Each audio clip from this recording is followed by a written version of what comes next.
Pinakamasakit na yugto ng isang fur parent ang pagpanaw ng kanilang mahal na alaga. Dahil parte ng pamilya ang turing ng ilan sa kanilang fur babies, ibinuburol, inililibing o pinakikremate ang mga namatay na alaga gaya sa tao. Ang fur baby ni Jenny for 7 years na si Inky pumanaw kaninang umaga dahil sa sakit sa atay.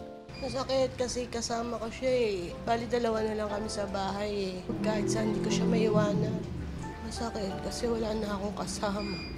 Pero sa halip na tipikal na cremation, pinili ni Jenny ang pet aquamation. Dito hindi apoy, kundi alkaline water ang ginagamit na pang-cremate sa alaga.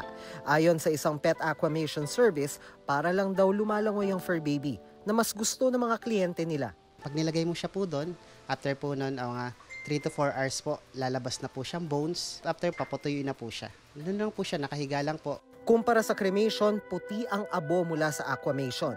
Eco-friendly din daw ang prosesong ito dahil mas konti ang kemikal na ginagamit. Sunog po kasi may naglalabas sila ng usok. Yung water po natin na ginagamit po, na nadidrain po na tubig, pinapadala po namin sa province po para po ipangtanim po. Yung water po natin, nakakatulong pa po ito sa pagtatanim po. Bukod sa abo, may mga package din para sa bubuing memorabilia ng fur baby na matatanggap ng kliyente. Gaya ng paw print, balahibong kinuha bago ang aquamation at ngipin na hindi naaagnas para manatiling buhay ang alaala ng kanilang minamahal na fur baby tulad ni Inky.